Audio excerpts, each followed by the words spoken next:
The Gift of the Magi and Other Stories by O. Henry. The Gift of the Magi. The year is 1905. We are on the streets of New York, with its tall buildings, expensive stores, and important people. But what do we know about the little people? Who lives behind that door? Who works in that small, dark office? Let's open a door and watch two young people on a cold day in December. The apartment is small. It has only 2 rooms. There are no pictures or photos. We can't see any special things on the table. But it is a happy home. Mr. and Mrs. James, Jim, Dillingham Young live here. It is their first home, at $8 a week. Jim works 6 days a week for $20. Every evening, he walks slowly home. His days are long, and his feet are heavy. But then he opens the door of the apartment.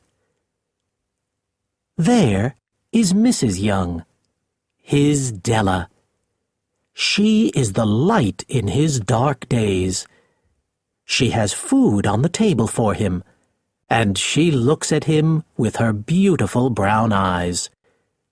Jim always smiles. He is a happy man in his apartment with Della, and she is happy too. This afternoon, we can see Della in the apartment. Jim is at work. Della puts her money on the table. She has $1.87, and tomorrow is Christmas.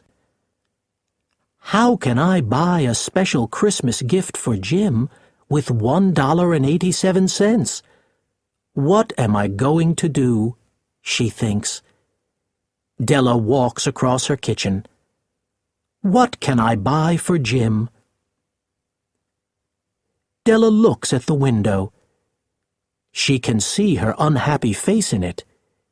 She looks at her long, beautiful hair.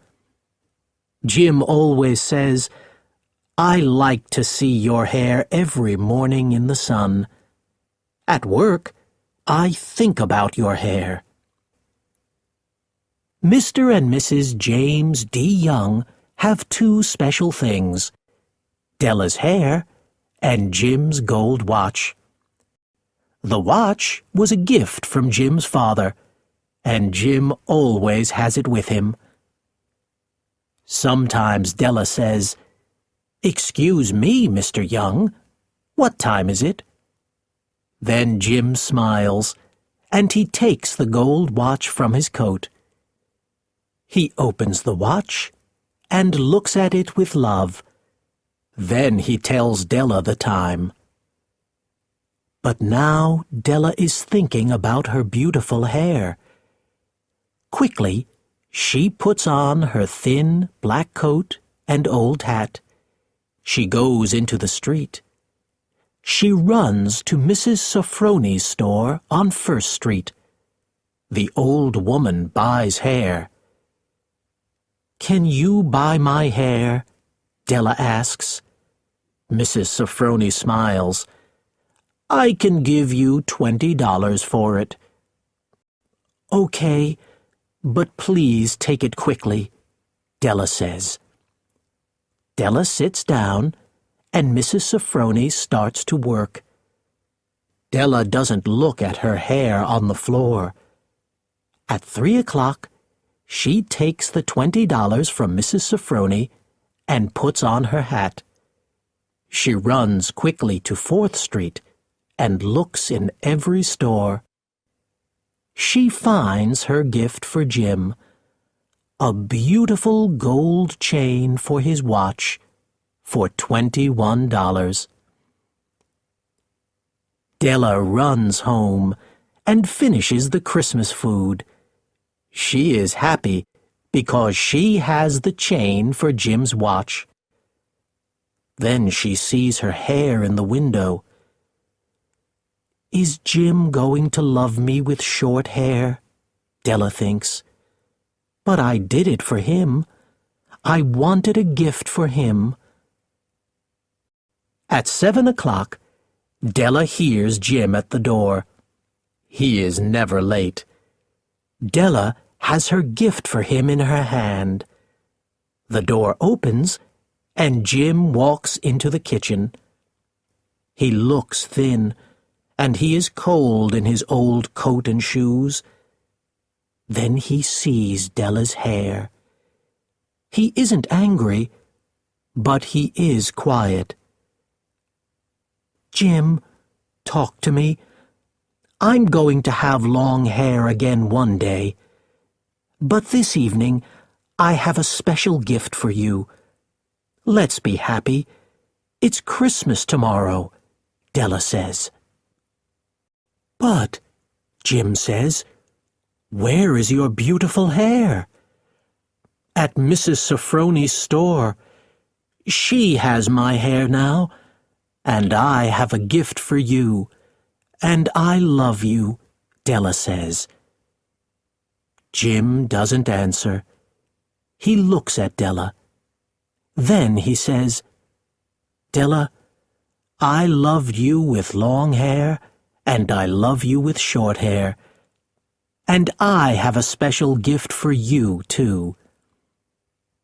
Della opens the gift quickly, and she finds 2 expensive combs for her long, brown hair. Della knows these combs because she sees them every day in a store window on 5th Street. She loves them, but now she has no hair for them. Jim, they're beautiful, and in 6 months I can put them in my hair, says Della. But wait, I have a gift for you. Jim opens his gift slowly, and he looks at it. Jim, do you like it? I looked in every store. Give me your watch. Let's put it on your watch, says Della. But Jim doesn't give Della his watch. He sits down and smiles. Della, let's put our gifts away for a year, he says. I don't have my watch. I went to that store near my office. They buy watches there. You can see my watch in their window now, and you have the combs. What do we have here? The story of 2 people. They don't have a lot of money, but they have a lot of love. And now they are going to have a happy Christmas because they understand about special gifts.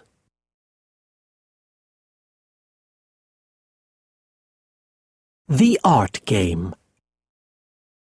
Jeff, my friend, Andy Tucker says one day, we aren't making any money. Let's try a new game. Well, Andy, Jeff says, tell me your plan. But remember this, I don't want to take money from people. We aren't going to take money from them. They're going to buy things from us, Andy says. But that's our old game. What's new? Jeff asks. We're playing a child's game here. People buy our things for $1. Let's move to Pittsburgh. We can find some millionaires and make a lot of money, Andy says. Why do you want to go to Pittsburgh? Jeff asks. The millionaires in Pittsburgh worked for their money. It's new to them. Now they want to buy beautiful, expensive things, Andy says. But what are they going to buy from us? Jeff asks. Wait and see, Andy says. After 3 days in the bars and restaurants of Pittsburgh, Jeff and Andy meet at their hotel on Thursday evening. "Let's have a drink, Jeff," Andy says. "I know a Pittsburgh millionaire." "Where did you meet him?" Jeff asks. "At a little coffee bar on 12th Street. Pittsburgh millionaires don't like expensive restaurants and bars. We talked, and he liked me. His name is Scudder. I went to his house, too. He has $12 million in the bank, but he's a new millionaire. Now he wants to know about good books, the theater, and beautiful art. He wants to be a gentleman," Andy says. "How is he going to do that?" Jeff asks. "He has teachers, and he buys expensive books and pictures," Andy says. "Okay, but what is he going to buy from us?" Jeff asks. "He has a lot of pictures in his house. He has a famous little gold horse, too. It's from Egypt, and it's very old. I asked him about it. He said, 'There are 2 of these gold horses. I want the other horse, but I can't find it.'" "We don't know about art. Where can we find a gold horse for Scudder?" Jeff asks. "Wait and see, my friend," Andy says. On Friday, Andy comes back to the hotel in the afternoon. He has a bag in his hand. "Look, Jeff, I was in a little store near here. Look at this," Andy says. He opens the bag. "Andy," Jeff says, "is this a gold horse from Egypt?" "It is. It was under some old things in the back of the store. I said to the old man, 'Can I have that horse for $2? He said, 'That's a beautiful little thing. Give me $35, and it's yours.'" "What did you give him?" Jeff asks. "He was happy with $25, and Scudder is going to be very happy. He's going to buy my little horse from you." "Why from me?"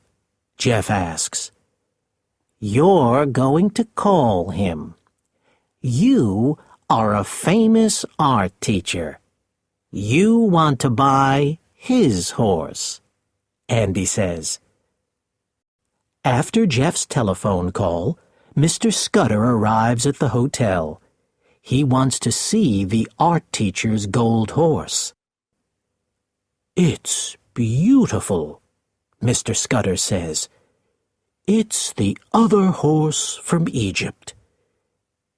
Yes, I know about your horse. Now I want to buy it. I want to put the 2 horses in a special place at my art school. I can give you $2,000 for your horse," the art teacher says. "Never. You can't buy my horse. I'm going to buy yours. Here's $2,500, Mr. Scudder says. "Okay, with $2,500, I can buy 2 or 3 pictures for my school," the art teacher says. "Now I'm going to have 2 horses in my bedroom," Mr. Scudder says. Jeff runs to Andy's room. Andy is looking at his watch. "Did Scudder buy the horse?" he asks. "Yes, He loved it. "The money is in my bag," Jeff says. "Good, good. Let's go. There's a train to Cincinnati at 10:45, Andy says. "Why? Let's stay in Pittsburgh for the weekend. Mr. Scudder is happy, and we're happy.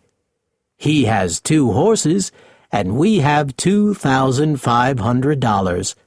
No problems," Jeff says.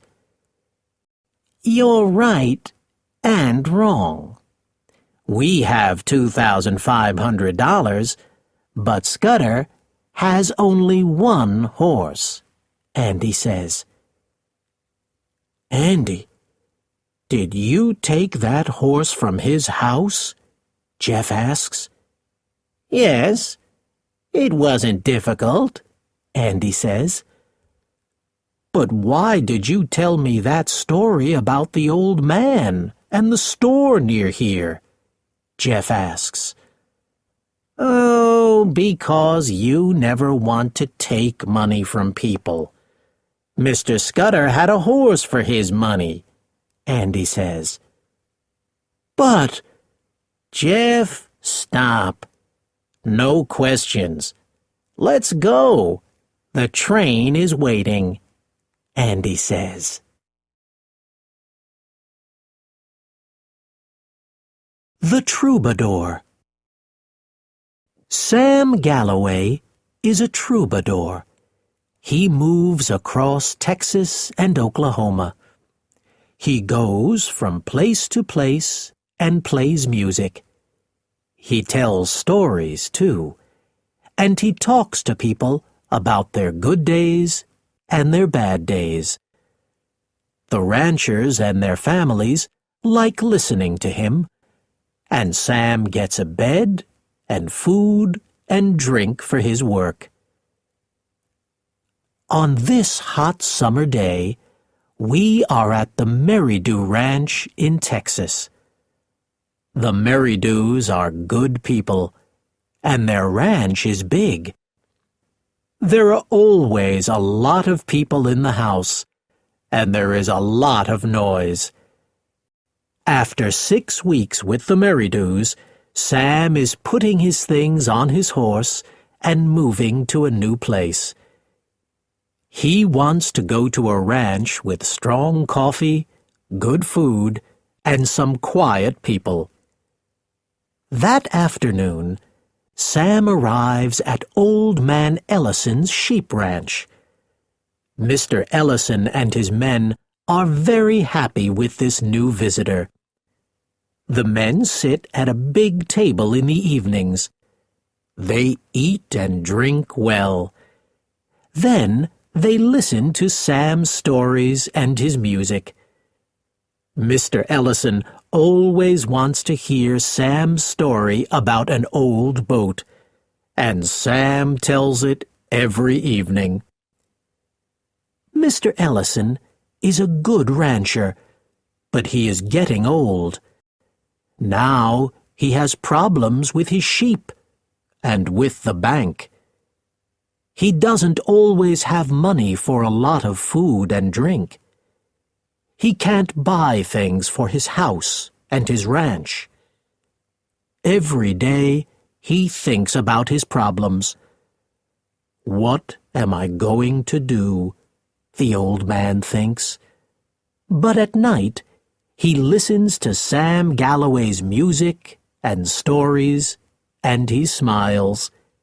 He thinks, tomorrow is going to be okay. But it isn't okay. In the morning, Mr. Ellison gets on his horse and goes to the fields. He wants to look at his sheep.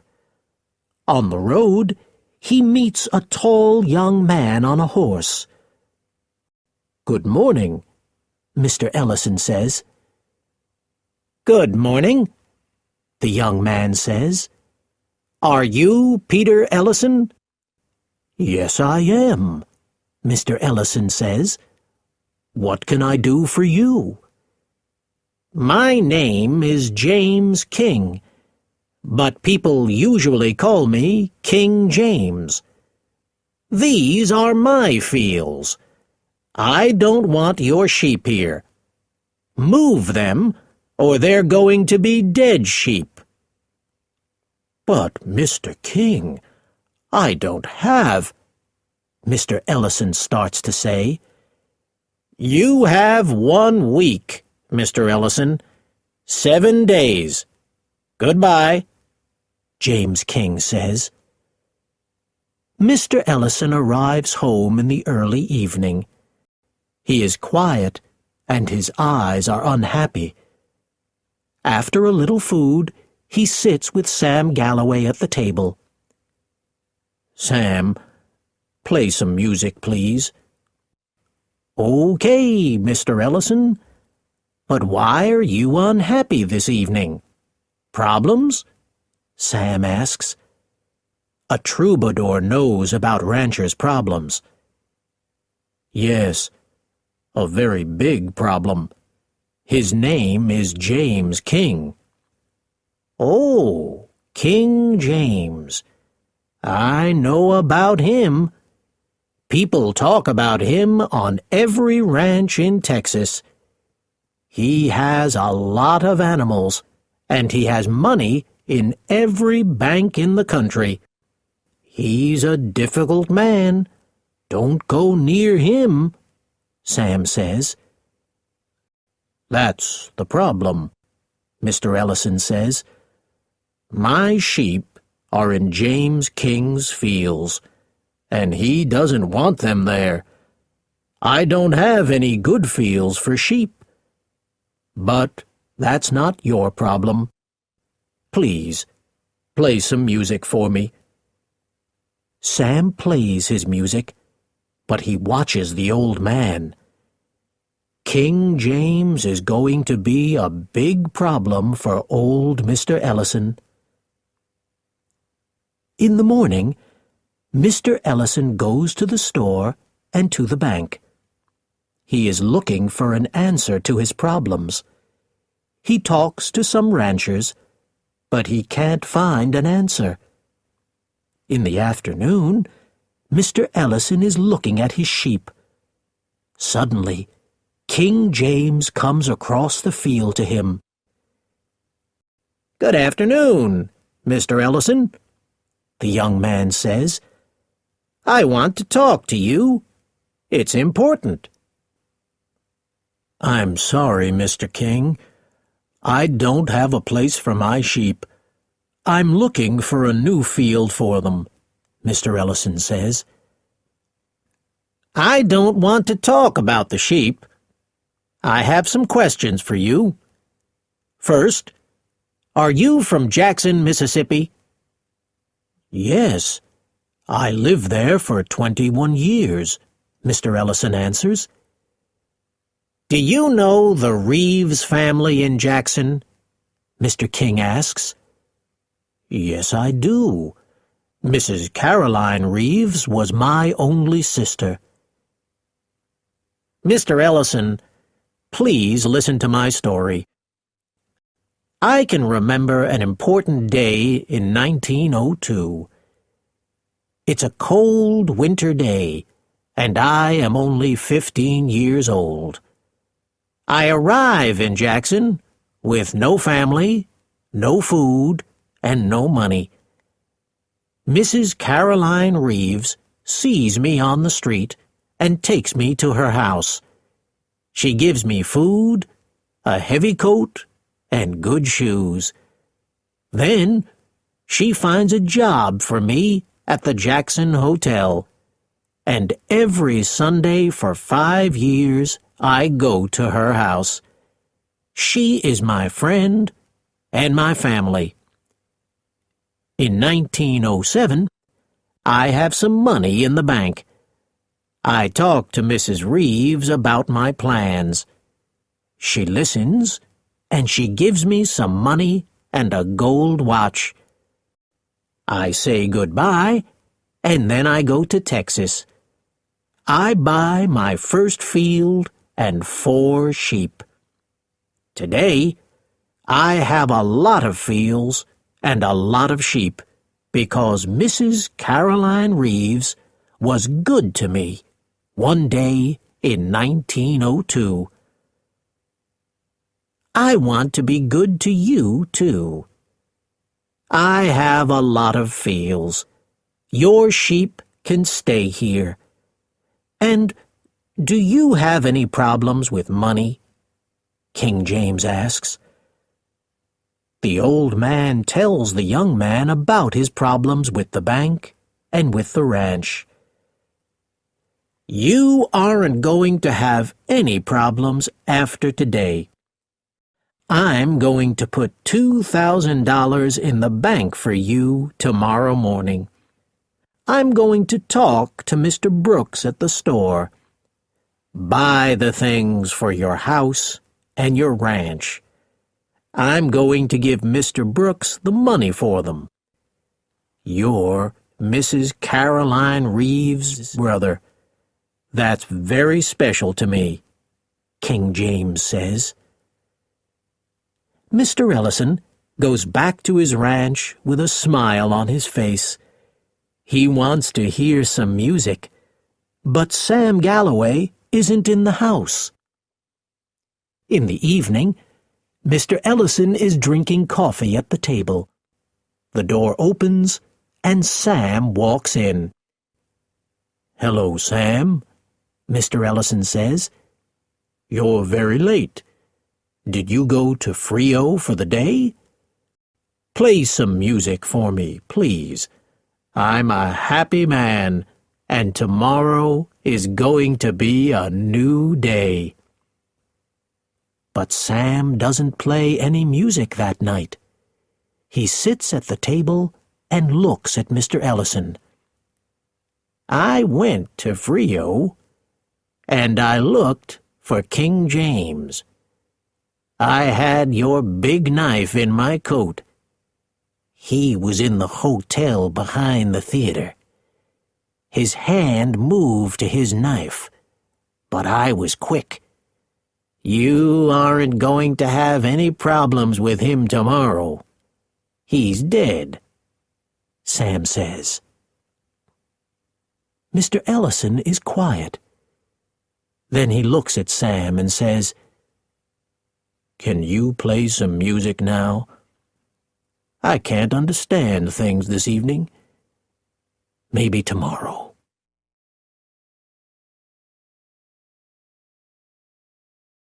Money Talks. Number 24 Park Street is a big, expensive house. Old Mr. Anthony Rockwall lives there. He worked for many years, and now he has a lot of money. He is old, and he doesn't work. A man drives his car for him. A woman makes his food.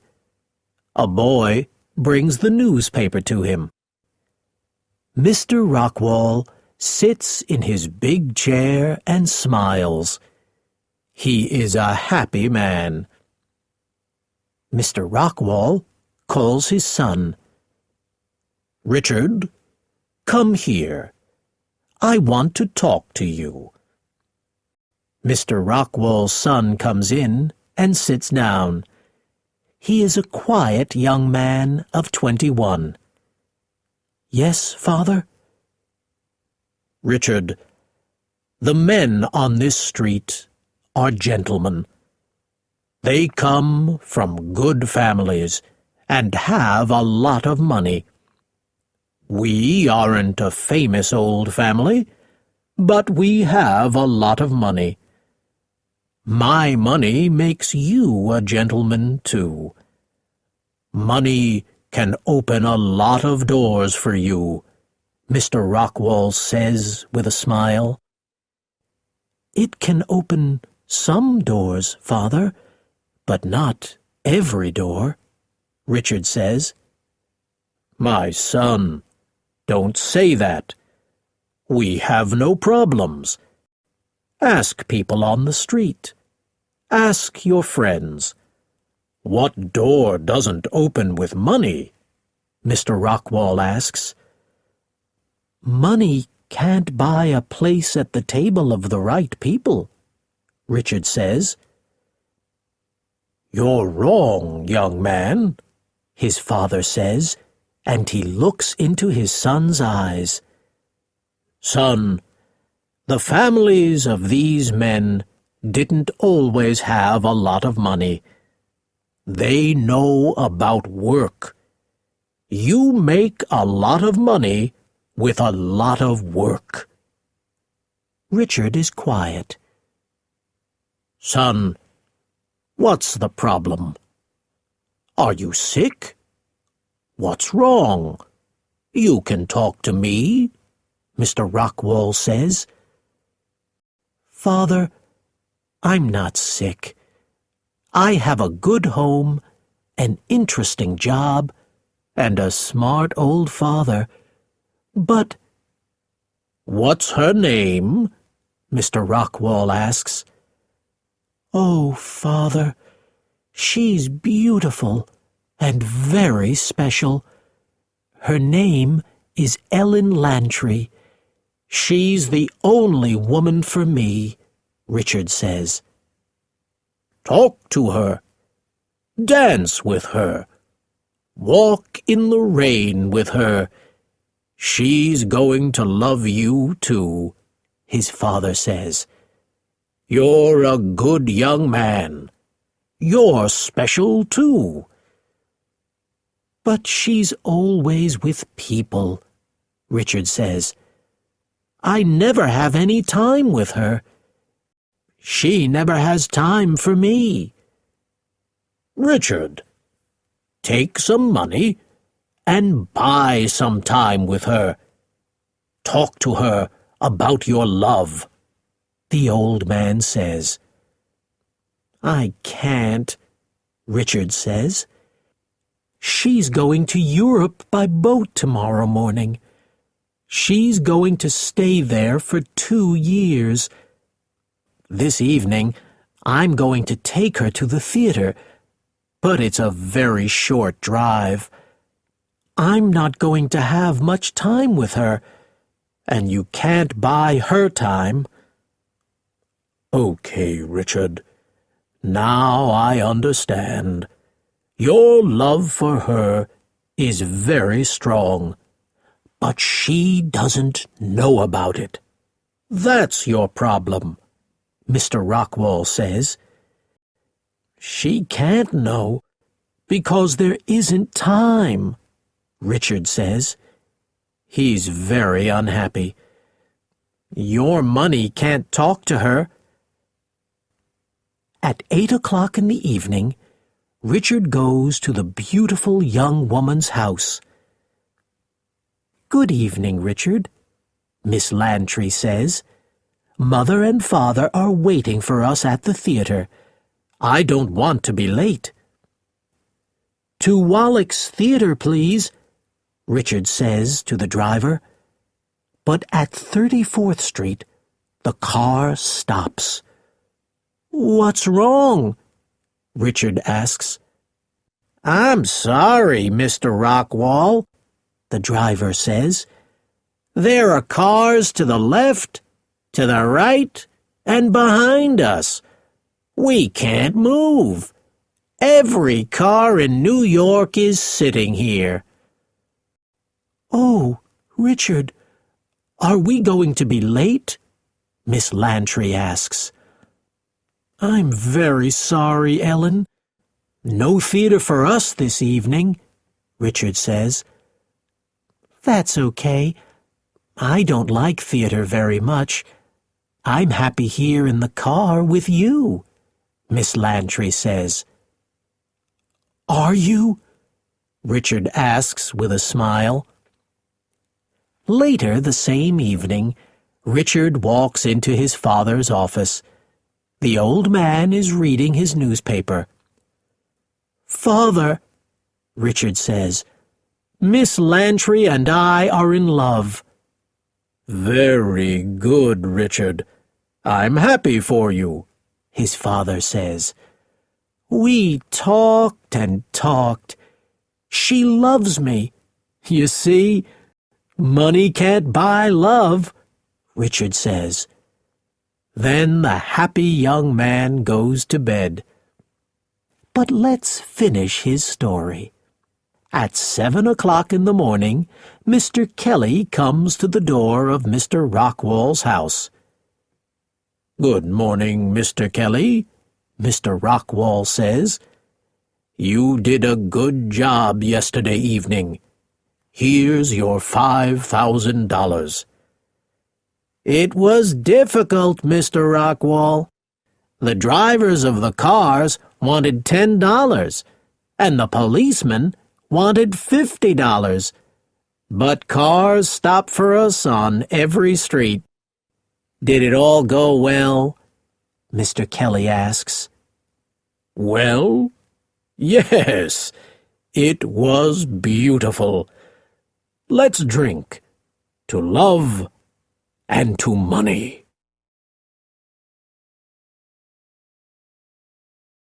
Soapy's Winter Home. Soapy lives on the streets of New York. He likes the sun and the trees. He doesn't like buildings or houses or jobs. For 9 months of the year, Soapy is a happy man. Then, the first week of December comes. At night, Soapy puts on his old coat and hat, and he puts 3 newspapers under him. But he is cold, and he can't sleep. He gets up, and he walks up and down the streets. He can't live on the streets all winter. But Soapy has a plan. He has the same plan every December.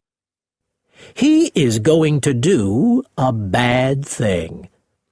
Not a very bad thing, but a policeman is going to put him in jail for 3 months for this thing. Then Soapy is going to have food and a bed for the winter. In March, he is going to finish his time in jail. He is going to be on the streets of New York again for 9 beautiful months. Soapy thinks about his plan. He is going to visit a very smart restaurant. First, he is going to eat some expensive food. And then, he is going to sit in the bar with an expensive drink. After his food and drink, Soapy is going to say, "I'm sorry, but I don't have any money." Then, the men at the restaurant are going to make a telephone call. A policeman is going to come and put Soapy in jail for 3 months. No cold streets for the winter. Soapy smiles and walks into Sanborn's restaurant. But the man at the door looks at Soapy's old shoes and says, "You can't come in here. The people in here have money. They have good coats and shoes. Go home. You can't eat here." Soapy sits down and thinks about his plan again. This time, he walks down 6th Street. He finds an expensive store with a big window. He hits the window with a heavy bottle. Many people and 1 policeman hear the noise and run to the store. Soapy stands near the window and smiles. "Who did this?" the policeman asks. "Where's the man?" "Maybe I'm that man," Soapy says with a friendly smile.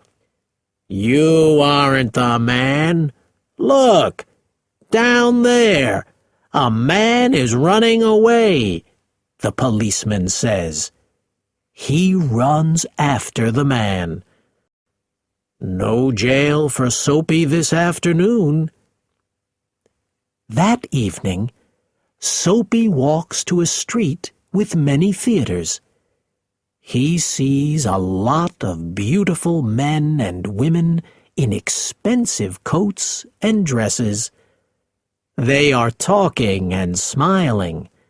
They are going to have a good time in the theaters and restaurants. Near one theater, Soapy sees a tall policeman, too. Suddenly, Soapy runs in front of the people and starts to dance. Then he makes a lot of noise. He is very friendly. He talks to the important people. "Hello! How are you, my friends? What are you going to see this evening? Can I come to the theater with you?" The policeman sees Soapy.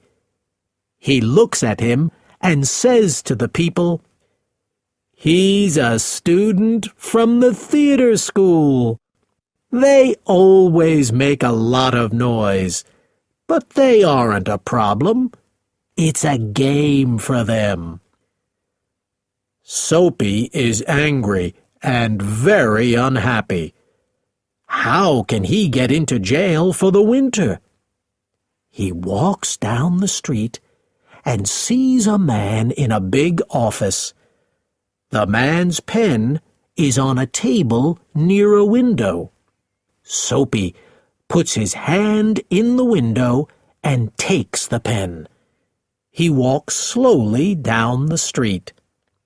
The man runs into the street and says, "Stop! You have my pen." "Your pen?" Soapy asks. "Then call a policeman." But the man from the office doesn't call a policeman. He has problems with the police, too. He doesn't want to talk to a policeman. "Maybe it is your pen," the man says to Soapy. "Goodbye." Soapy is going to sleep on the street again today. He sits down and makes a new plan. Maybe he can get a job. Maybe he can have some money and an apartment and good shoes and a lot of food. Maybe he is too old for the street. Tomorrow he is going to find a job. This winter he isn't going to be cold, and he isn't going to be in jail. He is going to be an important man. He's happy with this new plan. Then Soapy hears a person near him. "Excuse me," a policeman says. "What are you doing here? What's your problem?" "No problem, my good man," Soapy says. "What's your address? Where do you work?" the policeman asks. "No address, no job, but I'm going to look for a job tomorrow," Soapy says. "No address? Come with me. 3 months in jail for you," the policeman says.